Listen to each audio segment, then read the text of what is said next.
আজকের পর্বে আমরা সাইয়েদনা ইলিয়াস আলাইহিস সালামের জীবনী শুনবো ইনশাআল্লাহ।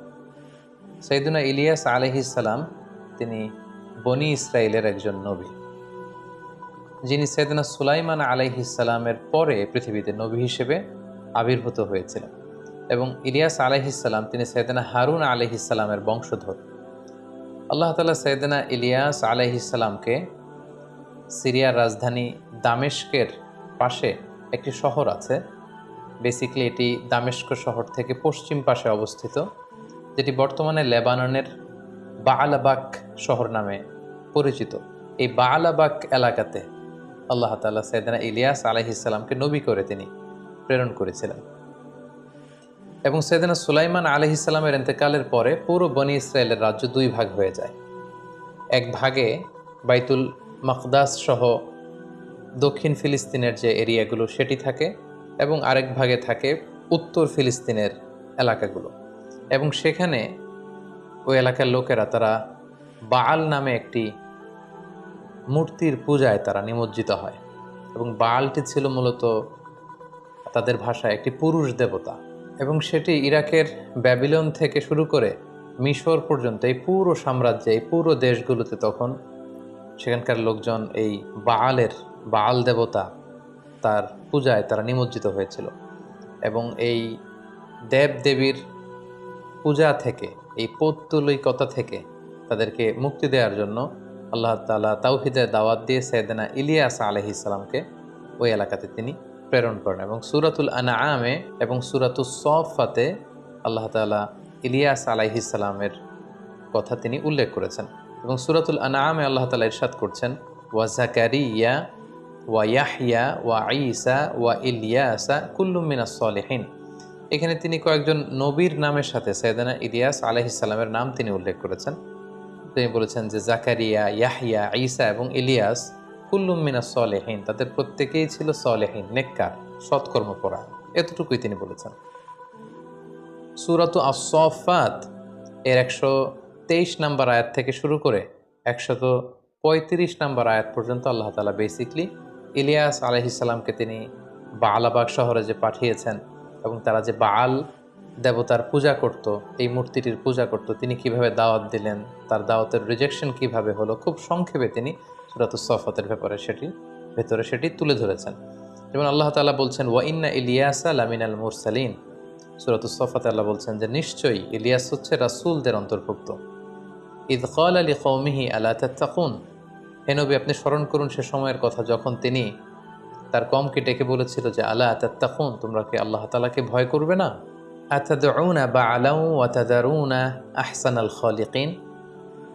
সাইয়েদনা ইলিয়াস আলাইহিস সালাম তাদেরকে ডেকে বলল যে আতাদউনা বাআলা, তোমরা কি এই বাআলের কাছে চাও, তার কাছে দোয়া করো, তার কাছে তোমরা কামনা করো।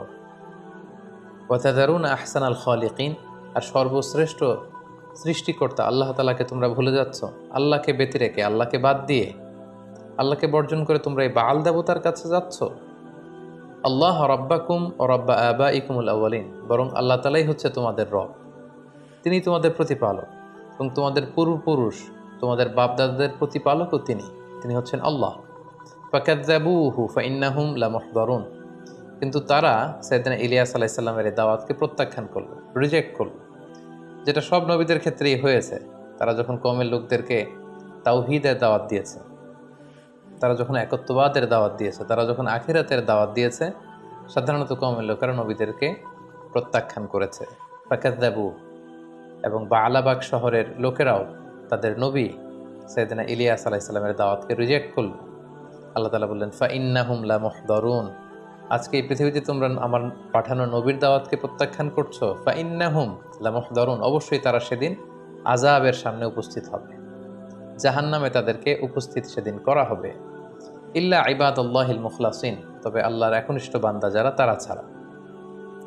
ওয়া তারাকনা আলাইহি ফিল আখিরিন, আর আমি পরবর্তী প্রজন্মের কাছে ইলিয়াসের সুনাম সুখ্যাতি আমি ছড়িয়েছি। যেমন আজ পর্যন্ত আমরা সাইয়েদনা ইলিয়াস আলাইহিস সালামের জন্য দোয়া করি, তার জীবনী থেকে শিক্ষা খোঁজার চেষ্টা করি, এবং তার নামকে আল্লাহ তাআলা একাধিকবার তিনি কালামুল্লাহ মাজিদে কিন্তু উল্লেখ করেছেন। এরপর আল্লাহ তাআলা বললেন, সালামুন আলা ইলিয়াসিন, ইলিয়াসের উপর আল্লাহ তাআলা শান্তি বর্ষিত হোক।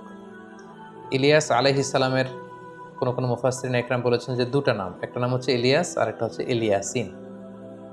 সূরাতুল আনআমে আল্লাহ তাআলা ইলিয়াস বললেন, আর এখানে আল্লাহ তাআলা বললেন ইলিয়াসিন। ইন্না কাযালিকা নাজজিল মুহসিনিন, আল্লাহ তাআলা বললেন এভাবেই আমি যারা মুহসিন তাদেরকে প্রতিদান দিয়ে থাকি। ইন্নাহু মিন ইবাদিনাল মুমিনিন, নিশ্চয় ইলিয়াস হচ্ছে আমার বিশ্বাসী বান্দাদের অন্তর্ভুক্ত।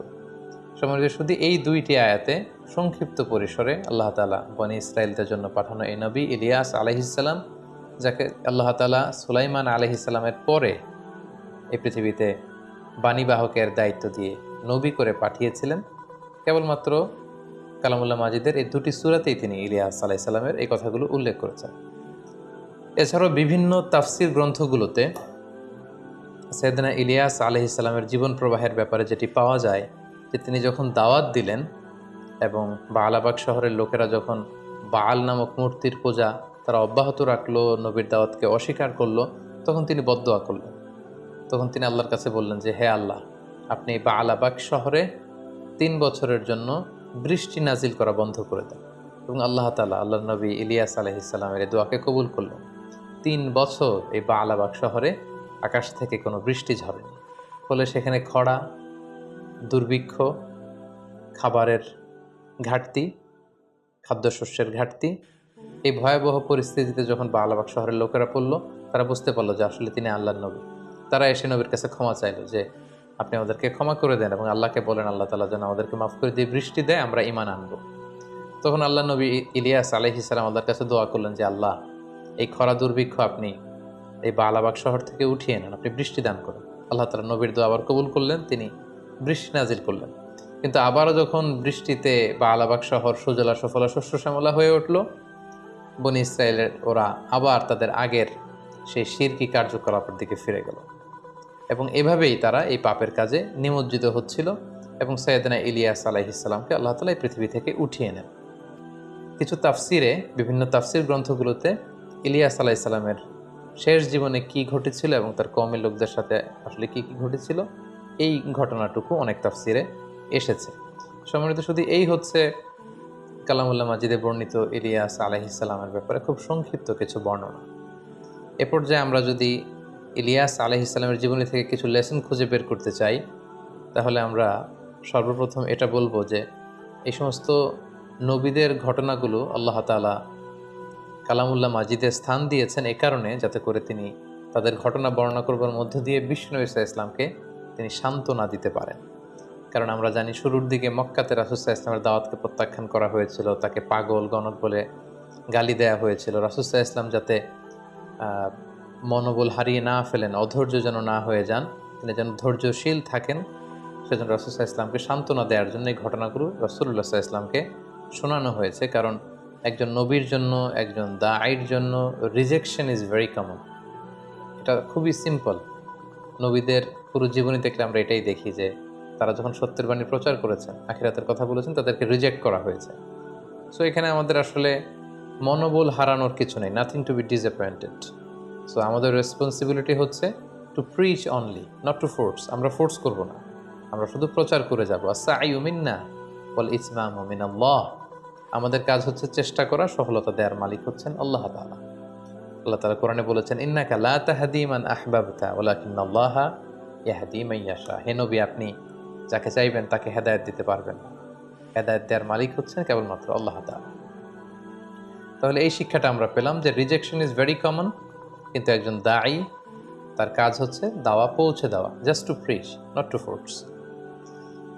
2 নম্বর যে ব্যাপারটি আমরা ইলিয়াস আলাইহিস সালামের জীবনী থেকে জানতে পারি, সেটা হচ্ছে শিরক হচ্ছে সবচাইতে বড় পাপ এবং সেই পাপেই কিন্তু বাআলাবাগ নগরীর লোকেরা, ইলিয়াস আলাইহিস সালামের কওমের লোকেরা নিমজ্জিত ছিল এবং তারা স্পেশাল একটা দেবতার পূজা করত। দেবতাটার নাম হচ্ছে বাআল এবং এই বাআলের নামে আজও লেবাননের একটা শহর আছে বাআলাবাগ, বাআলাবাগ সিটি নামে আজও এই শহরটি কিন্তু সেখানে রয়েছে, অনেক প্রাচীন একটি শহর।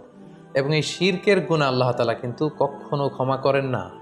ইন্নাল্লাহা লা ইয়াগফিরু আন ইউশরাকা বিহি ওয়া ইয়াগফিরু মা দুনা যালিকা লিমান ইয়াশা। আল্লাহ তাআলা চাইলে সব গুনাহ ক্ষমা করে দেন, কিন্তু তিনি শিরকের গুনাহ ক্ষমা করেন না। কারণ এটা সব পাপের সবচাইতে বড় পাপ, ভয়ঙ্করতম পাপ। এবং এই পাপ থেকে মানুষকে মুক্ত করবার জন্য, আল্লাহর পরিচয় দেবার জন্যই কিন্তু আল্লাহ তাআলা নবী রাসূলদেরকে পৃথিবীতে প্রেরণ করেছেন। এবং সকল নবীদের দাওয়াত কিন্তু একই রকম ছিল। তৃতীয়ত যে শিক্ষাটা আমরা পাই সেটা হচ্ছে সব নবীর একই দাওয়াত। সব নবী মূলত এসেছেন বান্দাদের সাথে আল্লাহ তাআলার একটা সম্পর্ক তৈরি করে দেবার জন্য।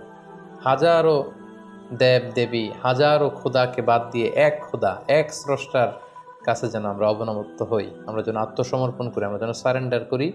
এই শিক্ষাটা, এই তাওহীদের শিক্ষা, এই তাওহীদের বীজ আমাদের হৃদয়ে বপন করবার জন্যই কিন্তু যুগে যুগে আল্লাহ তাআলা নবী রাসূলদেরকে প্রেরণ করেছেন। এবং ইলিয়াস আলাইহিস সালামও একই কাজ করেছেন, দ্য সেম মিশন। বালাবাগ শহরে তিনিও কিন্তু সেই তাওহীদের দাওয়াত দিয়েছেন, এক আল্লাহর পথে মানুষকে তিনি ডেকেছেন। এবং সকল সৃষ্টির গোলামের জিনজির থেকে মুক্ত হয়ে এক আল্লাহর দাস কিন্তু নবীরা আমাদেরকে বানাতে চেয়েছিলেন।